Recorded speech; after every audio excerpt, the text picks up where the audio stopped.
Hello and welcome to SimCast, the higher education simulation podcast. My name's Tony Jermy. I'm the academic lead for simulation-based education at UEA Norwich. Hello everyone and welcome back to SimCast. My name's Lawrence Hill and I chair the simulation group in the School of Health Sciences at UEA Norwich. And today we're joined by Mark Ridgeway. Mark, welcome to the podcast. Thank you very much. Thank you for coming all the way here. Yeah. So it's fine. No, From it's great. Stoke. Well, sort of Shropshire, Stoke way. Yeah, absolutely. A long way from Norfolk and Norwich. Yeah. Everywhere is a long way from Norfolk. So we really appreciate you coming in. Thanks for your time. No problem. So Mark is a senior practice education facilitator. Let me get this right, for non-medical simulation for Shrewsbury and Telford Hospital. That's right. So basically, you do all of the sim that doesn't involve doctors. Yeah, so AHP, midwives, healthcare support workers, nurses, everything. Okay, great. And you're on the show because you approached us. Yeah, so I was listening. Initially and said, "Help! I run a sim centre." yeah. That was basically it. One of the postgrad team, Emily, I saw her and she said, "Have you heard of SimCast?" I was like, "No," because I'll just listen to it, and I listened to it, and a lot of what I was doing resonated with what you guys were saying. So I thought I'd just reach out, say hi, I enjoyed listening to it. It was a great help, and then here we are. Great. And we just thought that was a perfect opportunity to get someone on who's had a lived experience of, having to... The challenges of running a sim centre. And again, we think there's potential for other people to do this. Come on and share your experiences. So a quick shameless call to action right at the start is if you are in a similar situation to Mark and you're in charge of a simulation for your organisation, whether that's in an NHS environment or in higher education, then get in contact with us. We'd love to have you on the show to talk about your experiences as well, as we're going to find out about Mark's. Brilliant. Okay, so Mark, tell us a little bit about what you do, where you work and how you got into this role. So I'm ODP qualified 11 years ago. Worked in theatres at Shrewsbury. And then came into this job on a secondment in August 23. Prior to that, I'd run the emergency theatre. Secondment got made permanent. And my brief from my boss was, look, this is new to non-medical education. Make some contacts, network, find out what's going on. And almost had a blank canvas. Did a project improvement hub. And then really just developed it as I went. I didn't see myself going down the education route. I liked having students, it was good. And then I'm very much a hands-on learner. And as we saw as the university curriculums were changing, they were doing more sim, I certainly noticed that the students I was having were more hands-on, more confident. And then as my career in theatres progressed, this opportunity came up, felt it was the right time to sort of diverse my career a bit. And now 2 years into the job, and it's getting big. Getting big. So it's getting big. So tell us a bit more then about your actual role. So I look after, as I say, simulation for nurses, midwives, AHPs, and healthcare support workers. Supporting existing sims, so maternity, for example, do prompt. So I just sort of support them with that, developing new sim with doing a lot of work with theatres, a lot of work with renal, a lot of work with ITU and their critical care airway day. And then we're doing some work with like the family liaison team around duty of candour. We're looking at end of life. There's so many projects that I'm involved in because everybody's realising now that sim is the way forward. Everybody's doing so much for the uni, and then you need to keep those skills up and to try and do it in a safe environment. I'm involved in lots of projects, developing links with the local colleges, Telford and Shrewsbury. Emily Brown, Westminster Air Ambulance. Emily. Yeah, we know Emily. Yeah. So working with her as well, and then obviously you guys. So it's just networking really. There's a lot of good stuff we do at the Trust. This is something that really is growing massively, and we're quite keen to keep that momentum. So you said it's getting big over the last 2 years. How much stuff was kind of established when you came into role? So for non-medical, really, we knew there was stuff going on. Okay. We didn't know what. So we knew that the postgrad team, the medical education side of the Trust, they do a managing deteriorating patient day. We knew that nurses could go onto that. They do a ward round sim. We knew nurses could go onto that. What we didn't know was that AHPs, in terms of OT and physio, were doing sim. We didn't know that. We knew that theatres were looking at it and wanted it. ITU were looking at developing their critical care airway day to include sim. We knew that maternity were doing it through prompt. So we knew stuff was going on. It was just about bringing it all, sort of joining the dots. Absolutely. and then working out who's done some facilitator training, who hasn't. And then obviously Karen, who leads the postgrad sim, really was like, we need to do this at ASPE standards. Hence why my blank canvas actually worked, because I can then get it. I can almost start at the level we want to be at. So we then looked at, right, well, who's got the facilitator training? Who's done the foundation at sim at Staffs Uni? Who's done a Kiel one? Who's done an Oxford Brookes one? E-learning. And then there's an in-house one we do as well. So they're the three components of what we want our sim faculty to look like as a trust. But we appreciate that it's a long process. And staff, the in-house trainer is mainly for the teaching fellows. Okay. Right. And Karen's very good at dropping our staff onto it. But realistically for us, we know that those spaces are limited. So we agreed that the non-medical facilitators would do a facilitator course, external, and e-learning. And then they just work towards it. Great. So it's sort of getting all that and making sure the governance is in place as well. There was like no SOPs for processes for hiring equipment. There was equipment everywhere. Right. There was like cannulation arms. People wanted to buy cannulation arms. And we're like, well, non-medical education have got like 6 across 2 sites. You know, why are departments spending money when it's sitting in a cupboard? Yeah, so it's a definite sounds familiar, doesn't it? Does sound familiar. So I had a blank canvas and I was having questions. I was having conversations with managers and senior matrons that I was like, right, okay. Everybody was all for it, but of course, then when you start delving a bit deeper, all of a sudden they're like, "How do you know about that?" There's definitely parallels for us, and you know, our very first episode of SimCast was the fact that we had this new simulation centre, and actually, what happened is, as we started to use it more and more, we came across all of these new challenges, like the governance things that you're talking about, and the facilitator training, which is why we then developed the site model, which we advocate, and you've said to us off camera that I listened to it on the way here and it did resonate with sort of how I plan. So what we're going to do for the rest of the episode is use the site model to look at your challenges. But before we do, and we like to ask all of our guests this, is why do you do what you do? Yeah. Not what do you do, but why? I think it's the improvement in patient care. I think it's continuing that education that we know the staff have had at university. And simulation education is the only way you can improve patient safety. And you have that buy-in. And people are enthusiastic about it. People want it. So it just gives you that extra impetus, really, to develop it more. Yeah. Take a risk now and again to get it where you want to get it. It's a challenge. Good. How much flexibility do you have to take risks, just out of interest? I don't know if I can say it on camera. That sounds like a reasonable level of flexibility. No, risk is probably the wrong word. Really, it's a calculated decision. Yeah. But I know exactly what you mean. Like sometimes you have to try things. To recognise the rewards. I did something I did a sim the other week, and last week actually, didn't work. Yeah, sure. And it worked because we didn't. What the information I asked for, I thought I'd got. And I hadn't, and when I went in and did it, I stopped it. I didn't even finish it because I knew it was going to be wrong.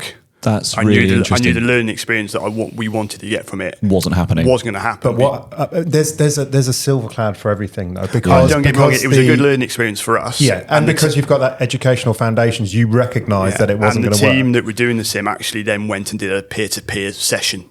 Right. Okay. Which actually it actually ticked a lot of boxes. Yeah, disappointing for the person who wanted it, but actually. The bigger picture is we can run it very quickly again. I think we're going to do it again in September. But just back to the drawing board and learn from it and make improvements. And that's the only way you're going to improve what you're doing. I think what you're saying there as well about it being a kind of a calculated exercise in terms of, this could be a potentially risky learning experience. I think that's simulation. That's simulation all throughout, isn't it? We know that. We've definitely talked about this before, haven't we? Every time I think you run a simulation, you run the risk of exposing the learners to situations they're uncomfortable with. You expose yourself as a facilitator to things that you don't know, and that becomes like public knowledge that you're not an expert. If I'm doing something, say like major hemorrhage, I'll always insist on having the major hemorrhage, the blood specialist nurse there. I won't do a specialist sim without a specialist debrief. No, I'm not. They don't have to be facilitator trained because there are trained facilitators in that room. But for me, if I'm doing something specialised, then I'll have that specialist there. And they're there to provide that discipline-specific knowledge. Yeah. So when we do the duty of candor at the end of June, the family liaison team are coming in with that. And I said, I'm happy to do it, happy to facilitate a debrief, but you guys are the subject experts. You're there to pick up anything I've missed. Right. and we're having somebody who went through something similar when a family member died. She's coming in, and we invited her to be part of the debrief. Whether that's right or wrong, I don't know. She's interested to support and see what we're doing. So I said, we can see the whole thing, and if you want to chip in at the end of the debrief, then I'm happy for you to do that. That's the kind of like calculated risk that I take. I think that's brilliant, and because there's nothing like a concrete experience like that you can provide in simulation, which is then backed up by real life, other people drawing on concrete experiences from different perspectives. All the simulations that are written are based on real life experiences. Yeah. Whether current or years ago. Yeah. My experiences, if we're doing one in theatre or guys on renal, ITU, all these have an element of realism to them because we've adopted it accordingly, so it's not a trigger in case staff are involved. But the element of it is based on something that's happened in real life. Brilliant. So if we kind of segue into the site model then, and so your role encompasses 2 like educational facilities and then also a number of different in situ simulation areas too. So tell us a bit more about where you do the simulation. So I do the simulations. There's 3 areas I do it really. The Sim Suite at Shrewsbury, in situ, Shrewsbury or Telford, and I do one at our satellite site, our diagnostic centre in just outside, 10 minutes from PRH. PRH. Princess Royal, Telford. Sorry. Yeah. No, that's fine. That's our community diagnostic centre, and the renal team have asked, because they have no doctors there, it's all community based, there's only nurses there, they're ILS trained, but they wanted Sim to improve their confidence, manage the situations. So we go in there, we have a rolling programme with them, and that then developed to renal in Shrewsbury on the day ward there. The Sim Suite is very much specific, so we do a human factors perceptorship day. That is, it has 3 clinical scenarios. We don't really touch on the clinical side in the debrief, although we sometimes end up doing that. And it's all about human factors, teamwork, leadership, communication. Okay. So that kind of stuff's done in the Sim Suite. All the high fidelity really at the moment is done in the Sim Suite. Yeah, and by high fidelity, what is it? Your specific? It's the three patient simulators. Having said that, though, I have also used a simulated patient down there as well. Okay. So because it can be used for any kind of sim, really. To be fair, we prefer it for high fidelity, but depending on the availability of the staff, the room, the logistics of it all, sometimes I do it all in there. Sometimes I go and do it in situ. Okay. So we're going to try and get some images and stuff so that we can put as an overlay of your simulation center, but just give us a flavor of the kind of the layout, rooms, kind of what functionality they've got. So it's basically it's part of the old children's ward. Okay. So it's set in a bay. It's got four sim mans, 3Gs. One's always wired up to be high fidelity. Okay. And the others can be used to simulate patients. Or I think they can do high fidelity as well, depending on the sim we're doing. Okay, so they're either interactive kind of with, or they're just there for props, or they're just props. Yeah, okay, props. Fine. Yeah, cool. Mainly they're just there for props. Yeah. And then there's bedside tables. There's bed trolley, bed tables for food. There's an arrest trolley with a live defib. There's a laptop for Trust Internet. It's got a working sink, working phone. So it looks and feels like as close as we can get it in the facilities we got, and then we have obviously the viewing room next door to it. And that's linked with... say obviously though. So, that is true actually. Yeah. Like you say obviously the viewing room. So this is what behind a one-way mirror. No, it's the bay next door to it. It's the bay next door to it. Bay next door. Right. Okay. It's got it's the SMOTS camera system that we use. Yeah. So that's got 2 TVs, chairs we put in a circle for the debrief. So you operate a separate simulation and briefing and debriefing space. Yeah, and there's a control room across the corridor. Right. Okay. All right. Yeah, that sounds like a pretty sophisticated setup. It is actually. I think it's 10, 15, maybe 20 years old, but it does the job. Yeah. Okay. So that's the Sim Centre. Yeah. Tell us about the other sites. So so Hollandswood House, which is just 10 minutes from Princess Royal, is a community diagnostic centre. Renal's on, I think, the 2nd floor. That is effectively a dialysis unit. Mm-hmm. We go in there and we will do a sim live. It's a live drill effectively, but the way we do it, and we learned a lot from the first time we did it in there. We give them almost a pre-brief in the staff room, take them out, and whoever's doing it starts, and the other people are sort of dotted around doing the normal jobs. Call for help goes out, and those people go in and do the sim, and then we do a quick debrief afterwards. Yeah, that's the kind of model we use on Prompt currently, and in theatres as well. So Prompt, for those who don't know, is a midwifery-led... It's part of their CNST governance, isn't it? Yeah. So they do a lot of sim on that, and that's where I got the idea from. Working with Chris Clulow, he's like, well, we get a group of midwives in the room. They stand really right at the back of the room, and the people doing it, obviously at the bedside, and then if they call for help, the people that are watching are the help. Mm-hmm. Yeah, and we do that in theatre as well.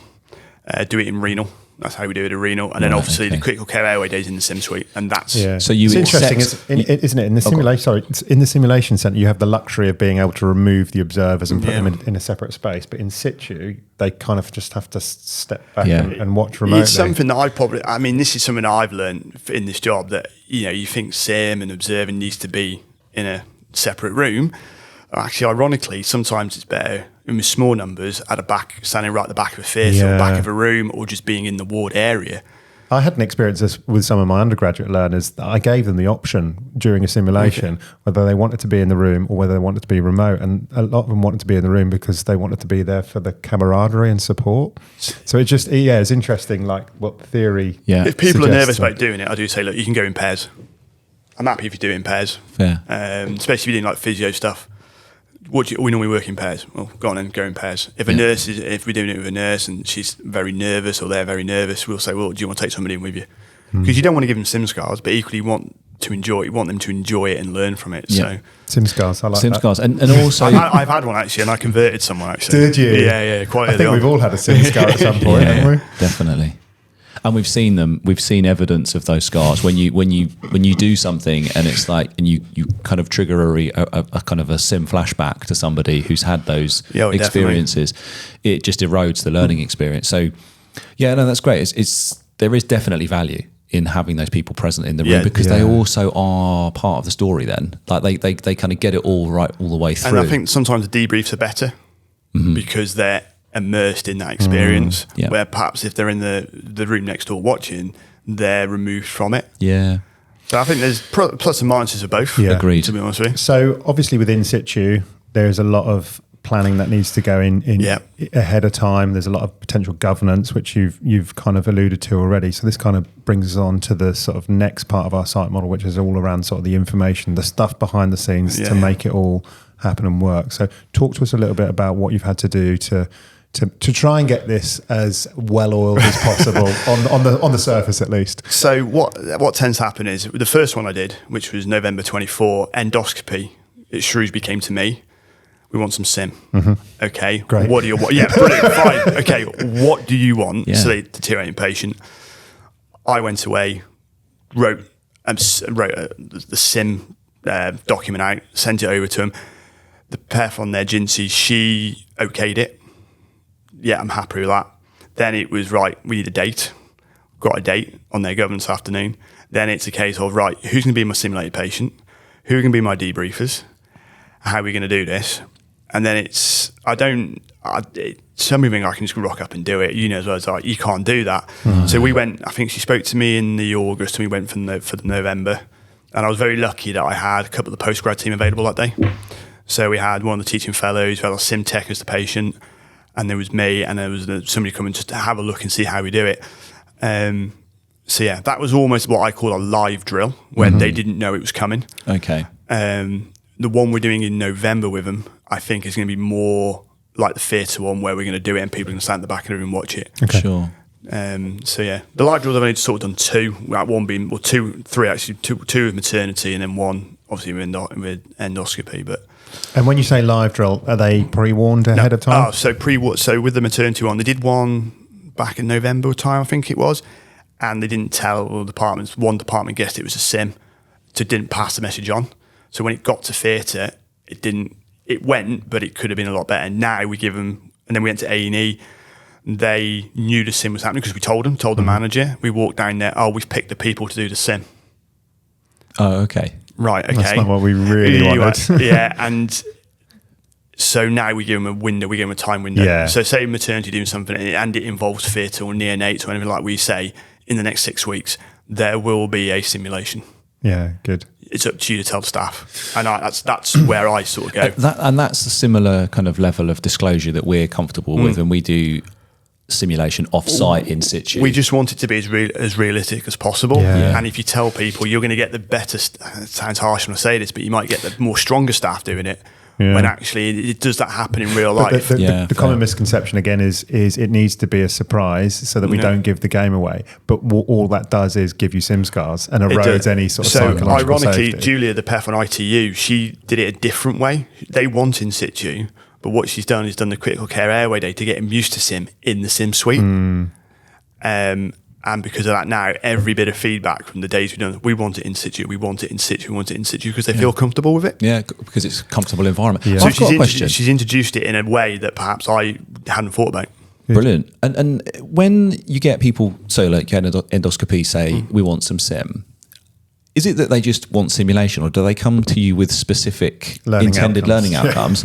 Or is I that have to ask. Yeah. And isn't that so often the way that people are like, I want sim. Okay, what are your outcomes? It's because it's a buzzword, isn't it? It's Yeah. It is. we need And to do to some be fair, simulation. the ones that have come to me have actually come with, we want like an Aki on renal was like, I need an ILS scenario. Fine.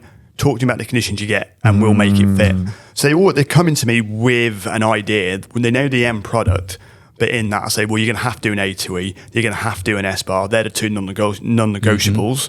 Even the communication sim, there has to be an A2E and an S-bar. Then we just build the sim around. They're the two I insist on for everyone. Okay.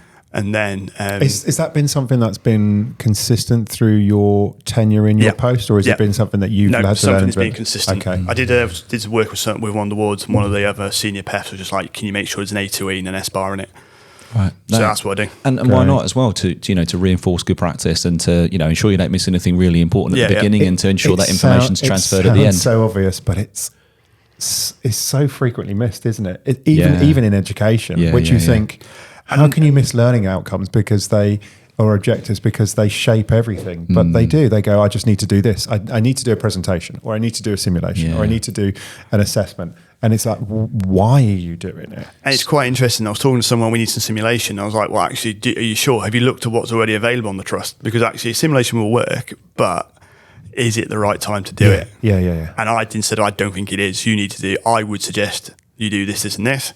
Come to me in 6-7 months' time and we'll have a conversation. And it's important to do that, to apply simulation technique judiciously, because it's expensive and it takes a lot of time to organise. And if actually these outcomes can be met using, an e-learning package or some reading, then do that first. Yeah, absolutely. It's the pre-learning, isn't it? Yeah, it's pre-learning. And your learners need to be prepared for it. Yeah. So you're pre-learning. So, throw them into a complex sim when they're unprepared.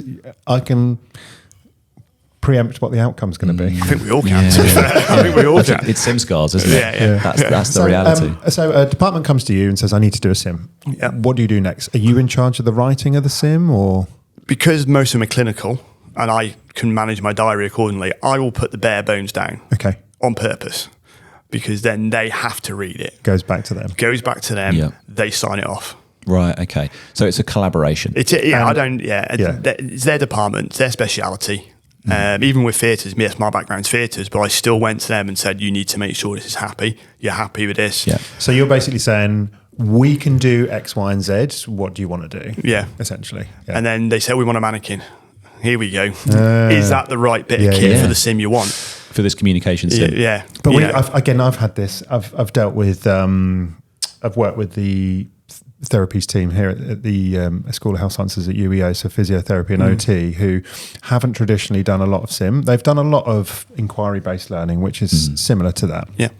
But when I sat down with them, they immediately think, we need to have a mannequin involved to start with. And then when you because it's simulation. Yeah, but when you talk to them and explain to them and kind of open up those options, you can do really good simulation just based around basic communication. And then they were like, we do role play. That you do. You do the sim, aren't you? You do the sim, aren't you? Great. Okay, but we're just talking a different language sometimes about it. I think it's just explaining the options available to them. I mean, I did one. Well, that's true facilitation, though, isn't it? We need a mannequin. Well, do you really need a mannequin? Yeah. We can bring it in, but the logistics of getting it from the sim suite into the ward, and then you've got to introduce the mannequin to staff because they may not have seen it. Yeah. That's 2 or 3 sessions to get everybody. Do a simulated patient. We can still provide you monitoring for you. That's not a problem. We have a setup for that. Or we tried it in renal, actually. We had an ILS mannequin. We tried to put in the OBS in because that's what they asked for. It didn't work. So we just verbally gave them the OBS because that actually is what works. But until we tried it, we didn't know. So they come to me. I put a bare bones down, email it over to them. They have a look at it. We do catch up a couple of times to make sure they're happy with it.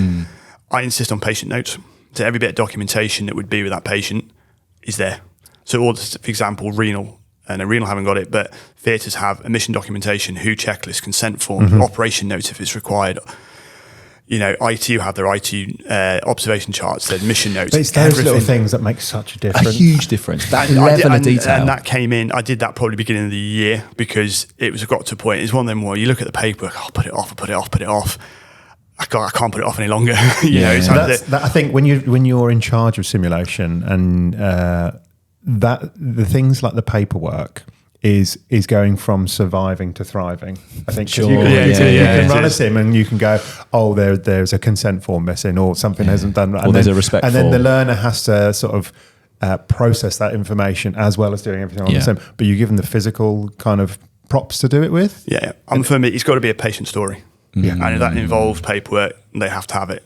They may not look at it, and I get that because it's a sim, so they don't think about that.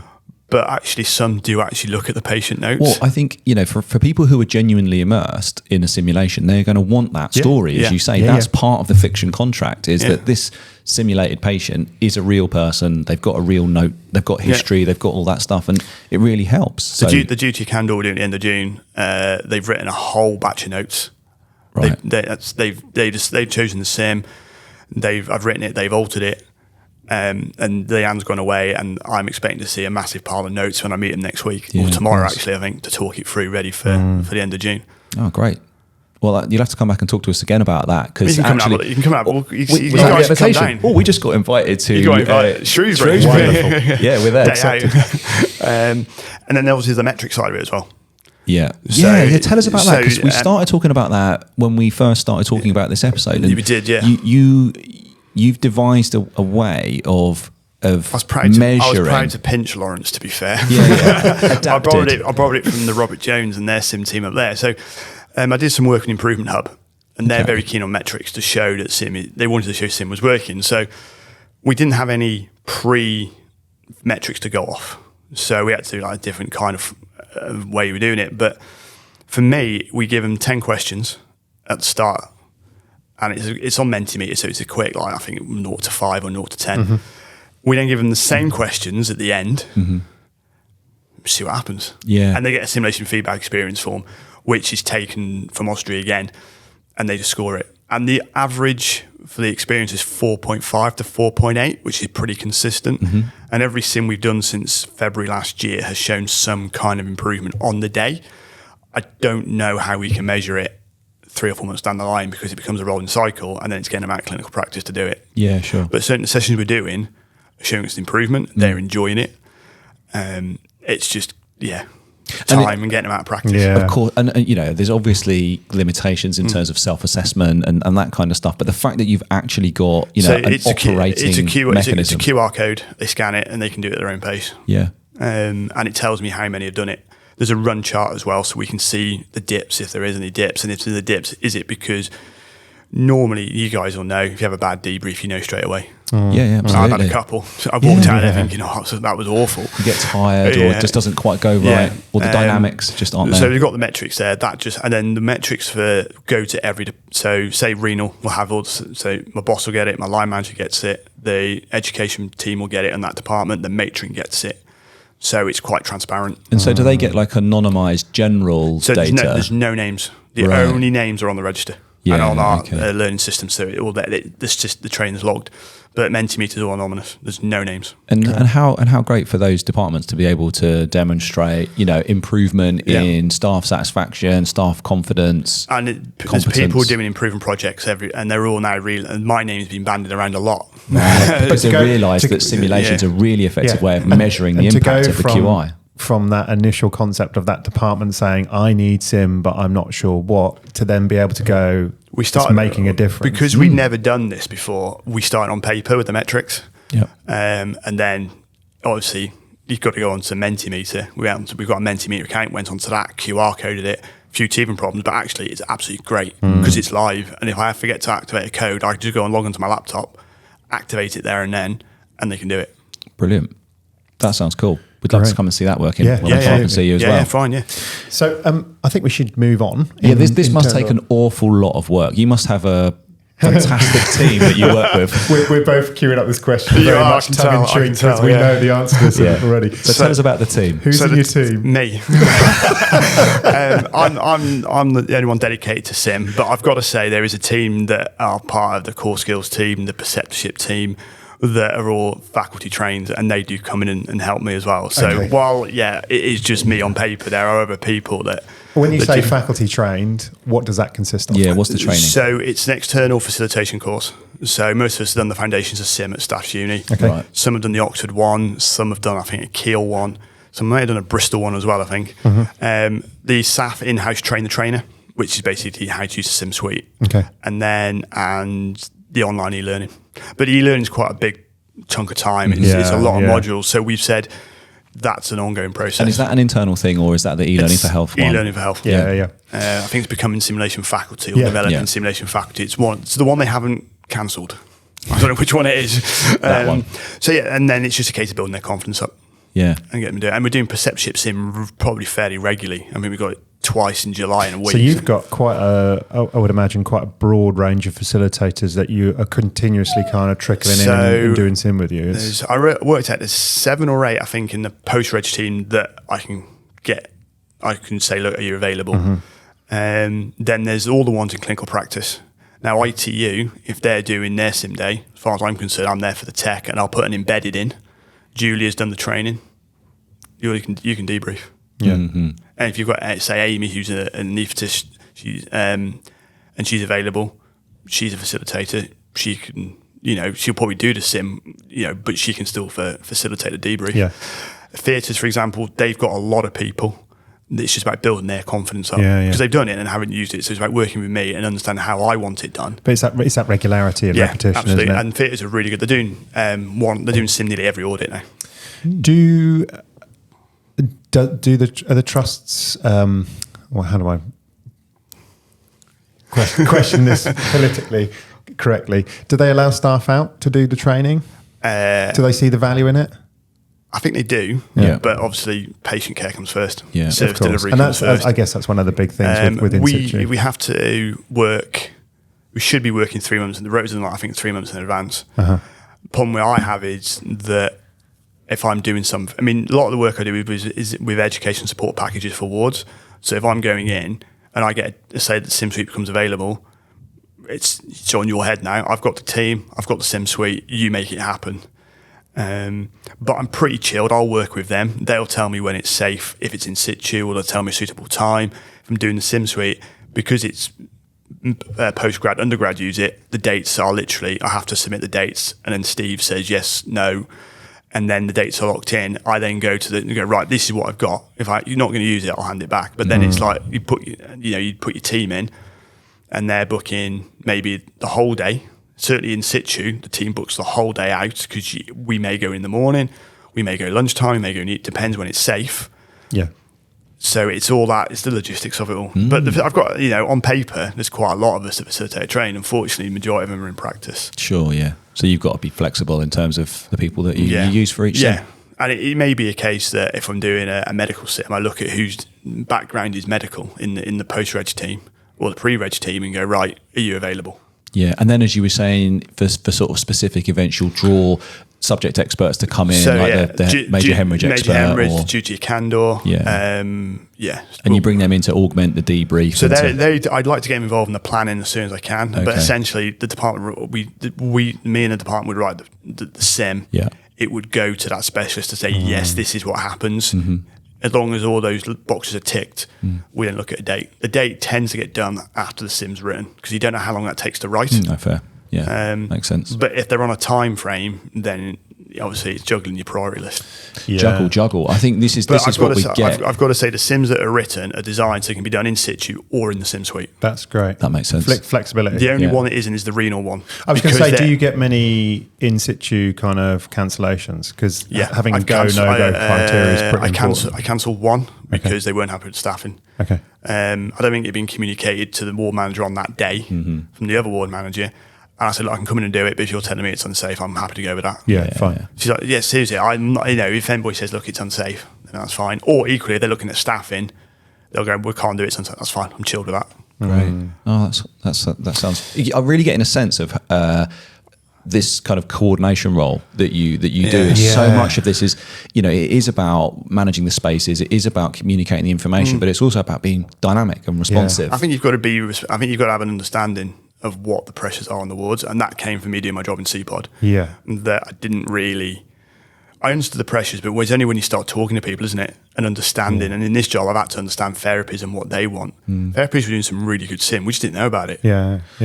How has your understanding of the systems that you operate in changed since you've been doing this role? I'm still learning.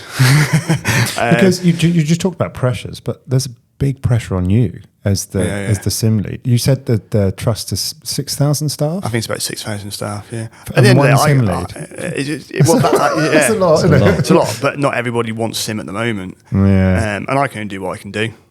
But I'm assuming the simulation is on an upward trajectory. Yeah, absolutely. I mean, we've had to cancel some renal dates for lack of equipment that's not available, or I'm not available. They've come back and said, look, the staff, it's mainly for Shrewsbury, we do it on a Thursday afternoon. Staff are hearing about it, want to do it, but not on a Thursday. Can you do Monday morning, Wednesday morning, or Friday mornings, as well as Thursdays? My boss doesn't know this yet. Oh, okay. It's okay. This episode's not coming out for a little while, so you've got a chance to have that conversation.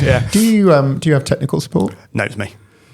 Right. Wow. Okay. So if tech's involved, it's got to be me, because I've trained on the SimMan 3G, so I can do the simulated patient setup as well. And I can use the fitters. I've got a CAE Apollo, so I can use that as well. Right. So any kind of tech, it's me. If you had a magic wand, bearing in mind the upward trajectory of the workload that is coming, what would be maybe not a magic wand, maybe a realistic wand? What would you think in terms of how crap does that sound? A realistic wand. You're stitching me up. It's the ones that flop down, isn't it? You're trying to stitch me up here, aren't you? What's the wish list? What would be your wish list? I need a team. Yeah. Team of 5. Okay. Yeah, I think for a 6,000 strong hospital, I think 5 plus me. I did have, and there's like financial pressures across the whole of the NHS, and unfortunately, some of the staff I'm working with aren't going to be with me. And I've banged this drum before. When you look at other high risk industries and how they use simulation or whatever they package it as, it's non-negotiable. If you're an airline pilot, you have to do your sim training every 6 months. You put your license down when you go into that flight simulator. It's non-negotiable, and we don't do that enough in healthcare. It's always I would agree. If I'm putting sim on, it's in the sim suite, I won't cancel it unless I'm told I can't really staff because of patient safety. The bugbear of ours is staff don't turn up, or they don't turn up in uniform. Never bugbear. But it is something that we've never done for non-medical staff before, so it is ingrained that culture in them. I think it will come. Yeah. I'm a big advocate for people doing sim in their professional attire. Yeah. Because I think it's important for that switch into operational mode. When I go into theatre, I'll put scrubs on. Yeah. Because I'm in theatre. Yeah. When I facilitate simulation here, we've got like a team scrubs that we wear because it's just basically like glorified beauty therapists. So. the grey scrub. The grey stuff. Yeah. It does look a bit like that. Yeah. Interesting. Yeah. And it comes down to the people. All the time, it comes down to the people. I've got to say this to the sim faculty, that the preceptorship team, they are trained to use the 3G SimMan.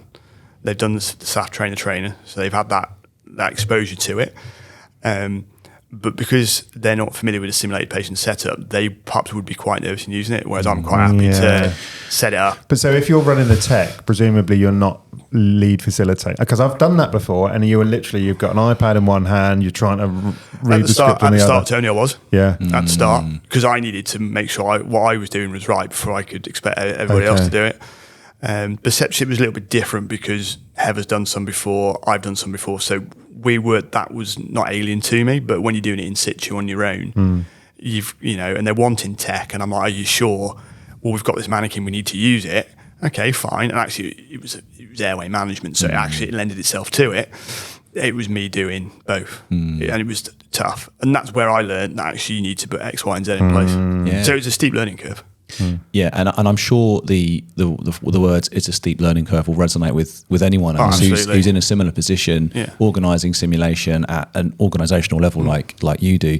And I just want to reiterate Tony's shout out actually, because we would like to hear from you, because we think it's really important. We hear from people like Mark and people like you who are at that stage and trying to make this happen, because I think we need that voice is so important. Resonates with the people who then can give you a team. Yeah. I've got to say, my managers are very supportive. Yeah. And I'm banging on all the time. I need a bigger team. My line manager said to me the other week, "What you've delivered in 18 months is absolutely phenomenal." I didn't expect to be where I am in 18 months ago. Delivering regular in situ sim was something that, it was in my job description. But then now the buy-in, it's just like, right, okay. And they know that if it goes wrong, we're going to look at it again. And I'm not afraid to cancel it if I think it's not going to work. Some decisions are like, well, you've got to explain your reasoning behind it. They understand, but they are very keen. What's more dates? And it's not just a case of, I'm available, but I need to bring another 2 people in with me. Yeah, and that I think is the key that we as a community of simulation educators need to be championing and communicating to strategic levels and organisations is, absolutely, we want to do more simulation because I think we have a moral obligation to do that simulation for patients, for safety, and for learners to feel competent and confident.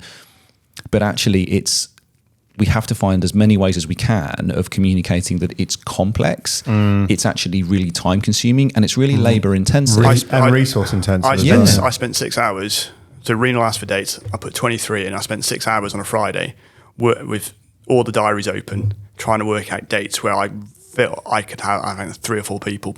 And that was just the organisation of the dates. Yeah. And to find the team. And then that was before I spoke to Resus about borrowing the ILS But that's kit. because what we're trying to do is retrofit simulation into an established practice, whereas if simulation was more established... Yeah, I've got to say Renal were just like, whatever dates you can do, let us know and we'll work around you. So they're really good. Good. They're really That's good. really good. And it's lovely to hear that there's everyone a lot more support, because normally... They do work, everyone I work with does work with me. They're not obstructive or anything like that. They listen to what I'm telling them, and I'm realistic with them saying really good. They're not going to get anything this side of August now.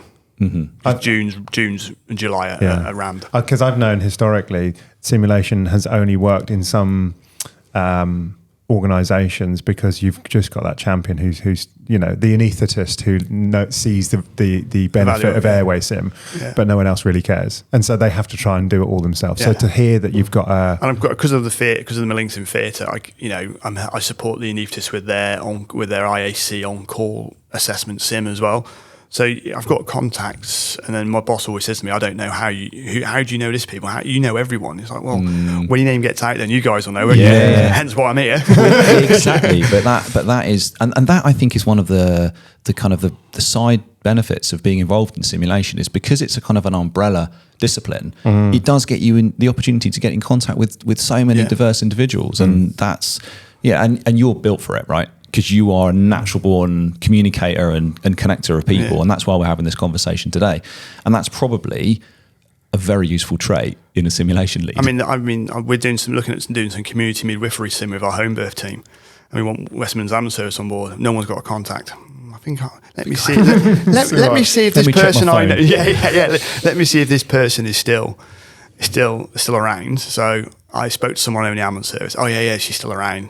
Here's her email address. Perfect. And I was like, Amy, do you remember me? She's like, I remember you when you were in St. John. Yeah, I remember that. Right, okay. What do you... Don't know if that's a good thing or a bad thing. No, it was a good... She assured me it was a good thing. Okay. And then kind of conversations, and they're like, and obviously I know Emily for years, and it's having those network, and then opportunities that are coming from that. It's just unbelievable. Amazing. We really needs to finish our site model, don't we? We probably could finish there, but let's and you've mentioned it a little bit already. I think we've talked about equipment quite a lot, haven't we? You've talked in quite a lot of detail actually about the sim mannequins that you have, but and some of the other kit. But what do you feel are the challenges that relate to equipment for you? I think it's everybody wants the same thing. And we go back to cannulation arms, everyone wants a cannulation arm. Well, they're like £600-700, I think. I don't know. It's cost, isn't it? It's always cost. And, and then Rachel, who's my ultimate boss, was just like, look, you know what? We need to work out what we've got because everybody has access to different pots of money. Do you have a simulation budget? No, I go to Rachel. I go to Rachel. So Rachel, just clarify Rachel's role. She's head of non-medical education. Right. Okay. So it gets siphoned out the medical education budget. Non-medical education. And I'm line managed by the lead nurse for post-reg. Right. But actually, the kit I need, I don't really need because it's already in the trust. Sure. Yeah. It's just trying to get it available. As I say, the postgrad team look after SimSuite. They're brilliant. If it's available, and they're happy for me to have it. It's logistics of where it is and where do I need it. So this is the thing I quite like about the site model and talking about equipment is that to the uninitiated in simulation, the equipment is like a big E. It's the first bit, isn't it? It's the most important thing. It's obviously necessary and it's really important. Somebody said to me 20 years ago, the technology drove the sim. Now it's sim driving the technology. Is the mannequin the right thing to do? Do you need a simulated patient setup? Do you need the monitor? Yeah. Well, yeah, for some of the stuff you're going to. But it's trying to get that through to people, isn't it? Yeah. And that's often the first block, like I mentioned earlier. That's the initial block. I need to use a mannequin. I'm scared to use it. I don't know how to use the kit and equipment. Therefore, I'm not going to do sim. Well, don't use any of that and just do really good sim. Yeah. We just developed Penny from the Process team. She developed a tabletop sim. That's really good. Great. Really good. And it's going into one of the colleges, I think, as well. Keele are interested in it. So there's a lot of good stuff going on. I had no involvement in the tabletop sim and no involvement at all with it. And Penny had developed it along with Katie. And they've done a really good job on it, and it's been really well received by everyone that's taken part in it. So there's lots of different things going on. We've trying to grow, because some of the sim we need, like AHP sim, OTs, MSK physios, they don't need a ward, they need a flat. The midwives for the home birth sim will need a flat of some sort. That's the challenge at the moment, is to find the facilities that match the requirements of the request. Yeah, and that was something we were mindful of, wasn't it, when we developed this sim centre? So Wolverhampton have got a campus at Prisley in Telford, again 10 minutes from Princess Royal. They have that flat facility. They're closing that. Oh. Are they? And we had links, and that's down to the physios growing those links. Keele is too far. For the, so we've got areas that we can tap into, but logistically and travel wise, Shropshire's so rural. Yeah, sure. Yeah, if you're going from Osprey to Keele, that's 2.5 hours. Yeah. And you need that space. You need that space in order to make the sim realistic. Yeah, fascinating. So we've heard a lot about all of the leadership roles really that you take on in your simulation lead. If we were, what's the one thing do you think that you've learned throughout this process that's been the most beneficial to you as a simulation lead? Be adaptable.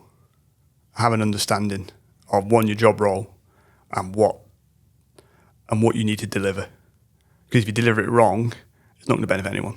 You're not going to learn from it as a facilitator, and the guys that will the nurses aren't going to learn from that experience. And be prepared to fail and learn from it. Brilliant. But that's almost like a simulation mantra, isn't it? Yeah, that's all part of that process. Mark Ridgeway. But if you plan it right, you won't fail. Planning is everything. It is. Mark Ridgeway, thank you so much. No, thank you for having me. It's been amazing for coming in on the podcast.